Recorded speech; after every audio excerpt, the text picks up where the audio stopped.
dari SMA Negeri 6 Sigi, Kabupaten Sigi. Baik, dalam kesempatan kali ini saya ditemani oleh Pak Rizky. Assalamualaikum Pak Rizky. Waalaikumsalam. Bagaimana kabar, sehat? Alhamdulillah. Pak Rizky adalah guru matematika di SMA Negeri 6 Sigi. Jadi seperti kita ketahui bahwa pada hari ini kita akan melakukan percakapan pra-observasi Pak Rizky ya. Jadi dalam percakapan ini bertujuan untuk mengetahui bagaimana persiapan untuk pelaksanaan percakapan pra-observasi Pak Rizky ya. Jadi dalam percakapan ini bertujuan untuk mengetahui bagaimana persiapan untuk pelaksanaan proses pembelajaran di kelas ya, mengenai observasi nanti. Jadi saya nanti akan mengamati proses pembelajaran yang Pak Rizky lakukan di kelas. Kemudian tujuan dilakukannya ini adalah untuk mengetahui dan mengevaluasi proses pembelajaran yang Pak Rizky ingin lakukan di kelas. Nah, sehingga nanti kita akan sebelum itu kita akan ada beberapa pertanyaan yang akan saya tanyakan kepada Pak Rizky nanti terkait dengan proses pembelajaran yang akan Pak Rizky lakukan di kelas. Nah, tujuan ini pada hari ini adalah kegiatan pra-observasi, sehingga ada beberapa pertanyaan yang akan saya tanyakan kepada Pak Rizky. Jadi, apa tujuan yang Bapak ingin capai dalam proses pembelajaran?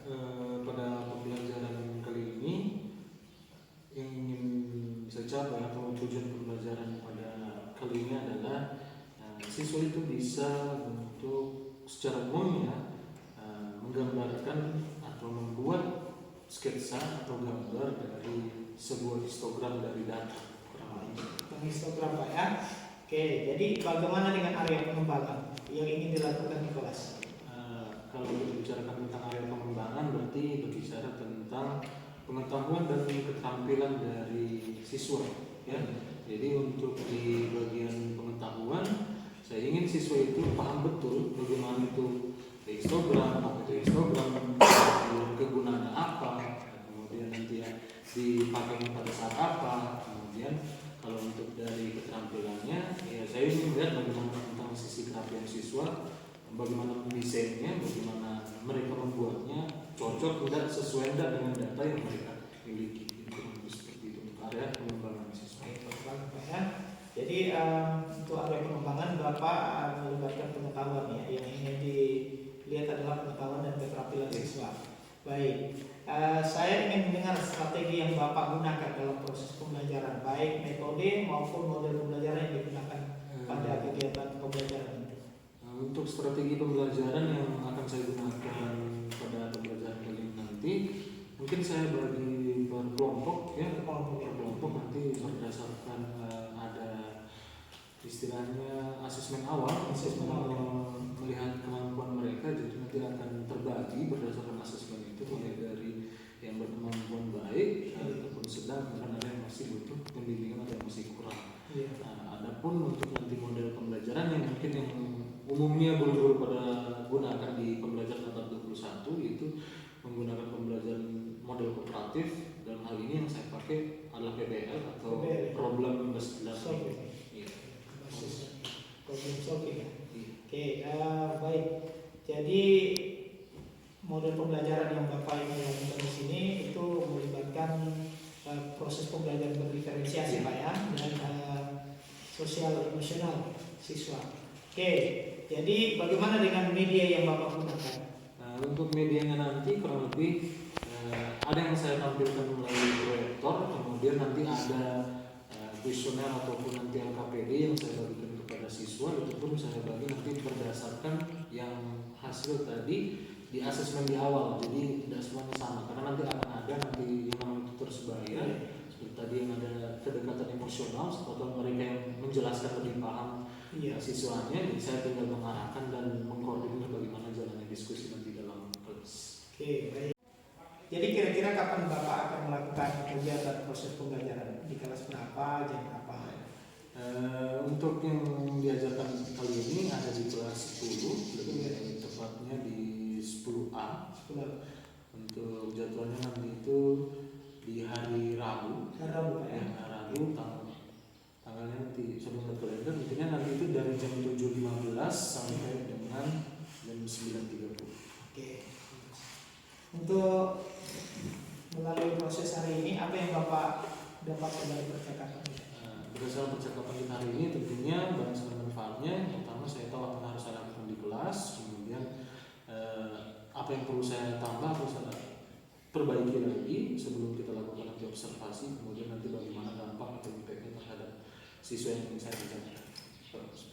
Oke, baik Pak. Terima kasih atas waktunya hari ini Pak ya. Jadi insya Allah nanti kita akan ketemu pada kegiatan observasi di kelas pada hari Rabu Pak ya, di kelas 10. Jadi setelah itu nanti kita akan ada kegiatan pasca observasi, dan itu saya ditemani oleh pengajar praktik saya. Jadi mungkin kegiatan kita hari ini kita cukupkan untuk sebagai kegiatan awal di pra observasi. Baik Pak, terima kasih atas waktunya sudah bersedia berbincang bersama saya dalam kegiatan pra observasi. Ya, jadi nanti kita ketemu pada kegiatan berikutnya. Baik. Jadi baik, demikian kegiatan pra observasi. Nanti kita akan ketemu pada kegiatan observasi dan percakapan pasca observasi. Terima kasih. Assalamualaikum warahmatullahi wabarakatuh. Waalaikumsalam. Assalamualaikum warahmatullahi wabarakatuh.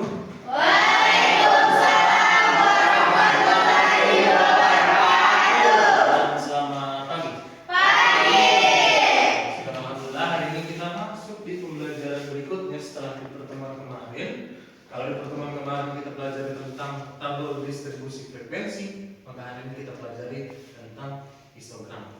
Ya, adapun tujuan yang untuk lengkapnya hari ini, kalian harus mampu yang pertama menggambar, ya, yang kedua menginterpretasikan apa yang diinterpretasikan, apa yang digambar. Yang pertama adalah histogram, yang kedua adalah diagram batang. Cuman untuk hari ini kita fokuskan dulu ke bagian histogramnya. Kenapa? Diagram batang saya rasa pasti kalian sudah temui di SMP dong. Sudah pernah lihat kan modelnya diagram batang? Tahu batang? Tahu ya? Kalau misalnya di apa contohnya? Kalau misalnya di kantor basic ada yang seperti ini modelnya.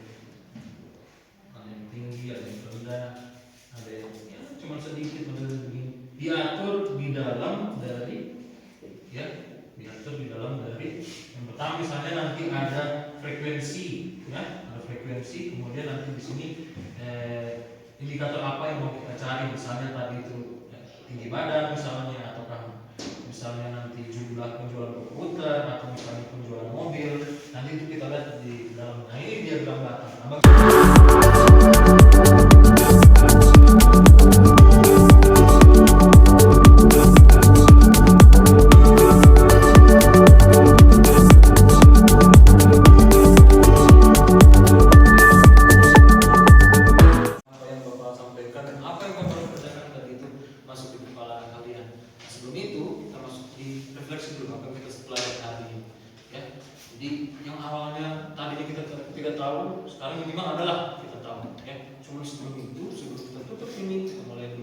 Pertama, apa inti dari pelajaran kita hari ini? Kalian tadi bisa jelaskan satu orang saja. Tujuan pelajaran sesuai didik mampu menggambar dan menginterpretasi 165 sampai 169 Jadi terima kasih untuk semuanya untuk hari ini. Tapi untuk lebih baik lagi untuk pembelajaran kita hari ini, alangkah bagusnya kita tutup dengan doa. Coba itu kita mulai berdoa. Oke, baik teman-teman. Setelah kita belajar, mari kita berdoa.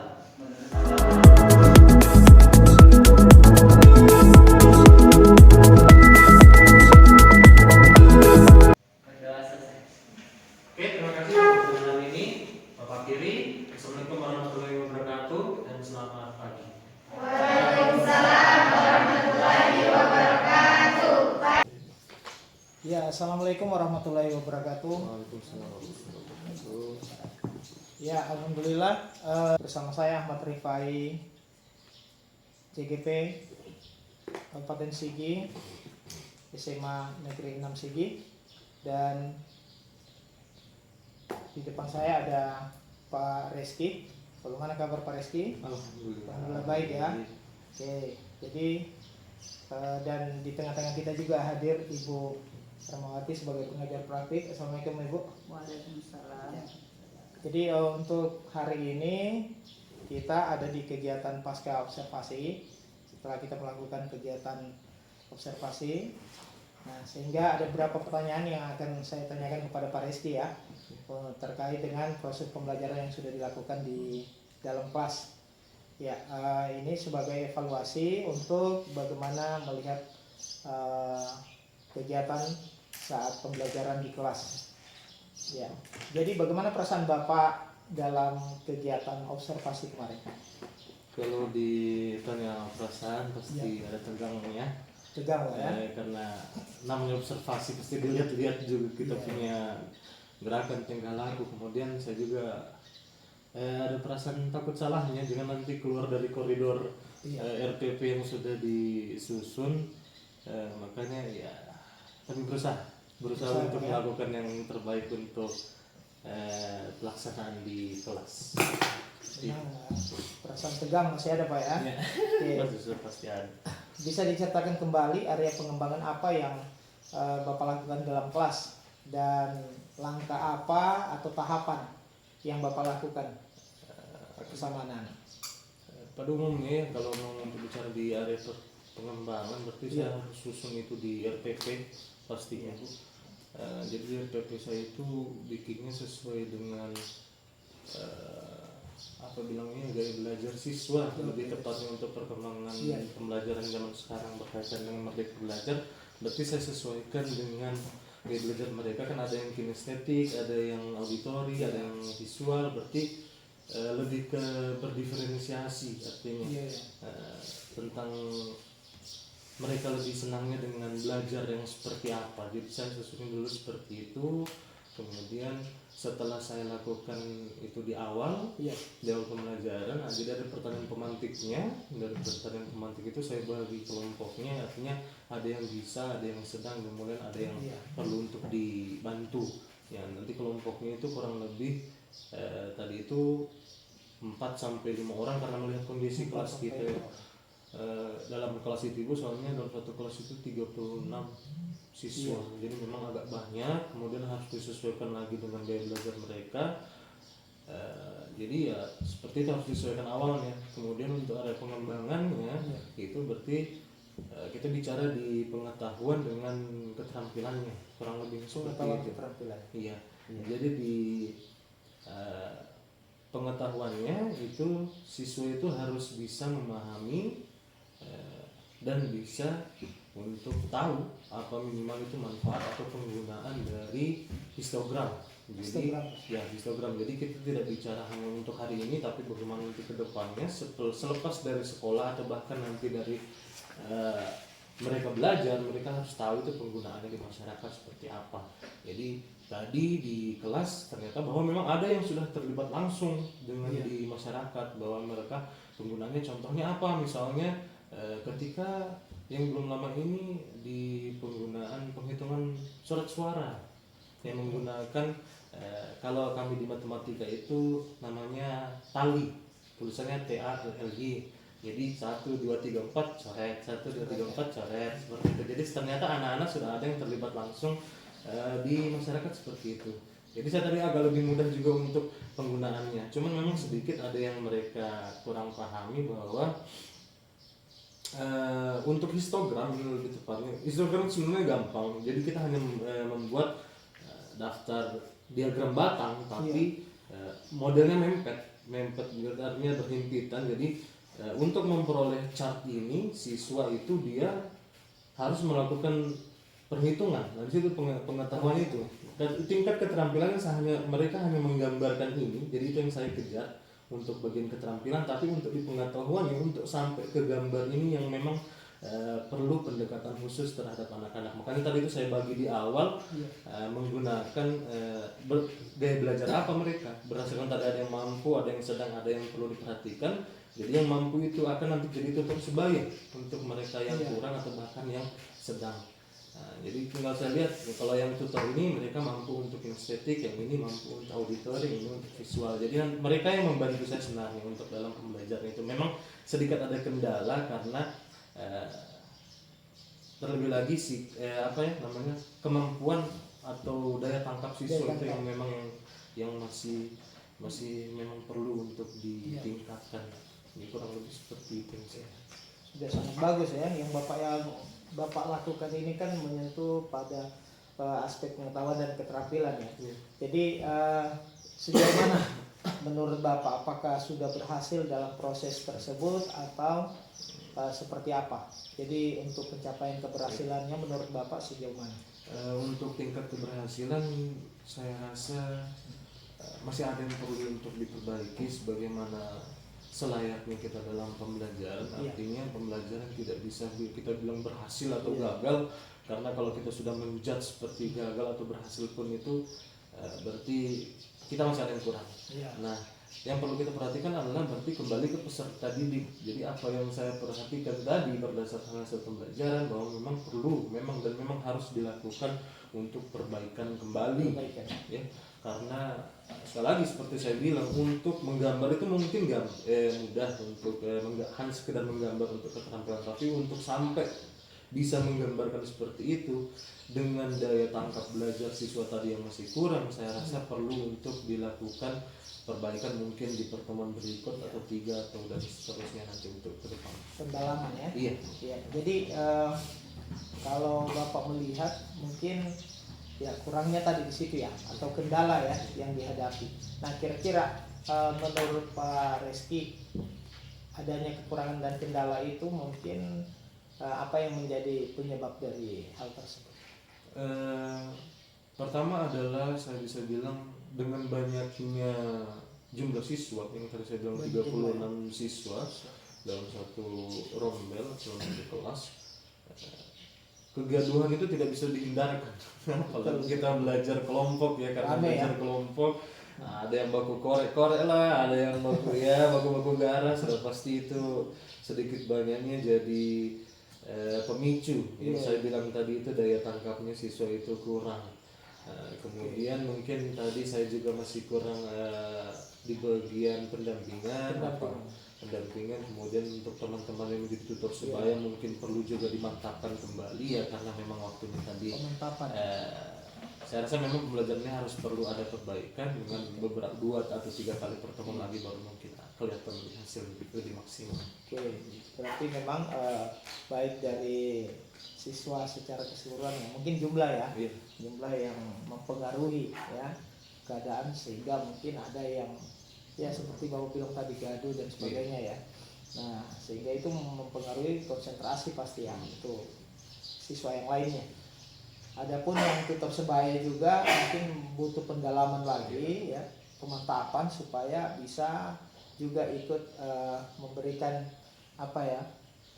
bisa mengkomunikasikan dengan siswa yang lain tentang pelajaran yang sudah ada, khususnya terkait dengan pembelajaran kelompok ya. Oke, ini mungkin yang terakhir, kira-kira kapan Bapak akan melakukan perubahan dengan rencana yang sudah Bapak akan lakukan nanti ke depan?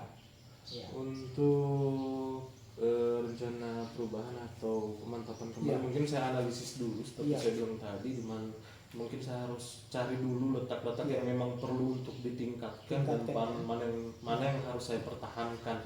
Mungkin lebih kepada tadi itu apakah saya juga salah dalam membagi kelompoknya, ataukah barangkali tadi saya juga masih ada kekurangan ketika untuk tutor sebayanya, atau barangkali ada penyampaian saya di awal sebelum membagi kelompok juga dan mungkin ada yang masih kurang. Jadi saya analisis itu dulu dalam mungkin dalam waktu dekat inilah. Saya tidak bisa janjikan langsung karena pekerjaan juga menuntut seperti itu, tapi yang saya bisa pastikan dalam semester ini akan terlaksana untuk perbaikan di pembelajaran tadi.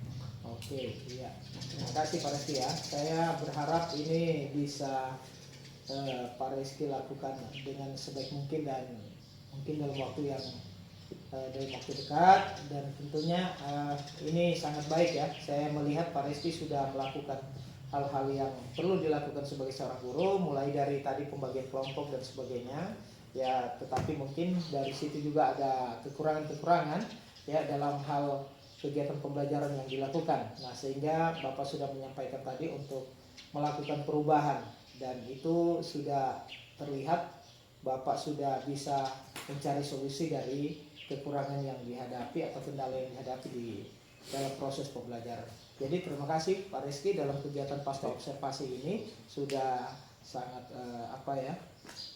sudah apa yang dilakukan di dalam kelas itu sudah menggambarkan sebagai seorang guru yang memang sangat baik dalam mendidik anak-anak. Hanya saja tinggal beberapa yang itu menjadi sedikit saja ya kekurangan atau kendala yang dihadapi, kemudian akan dilakukan perubahan.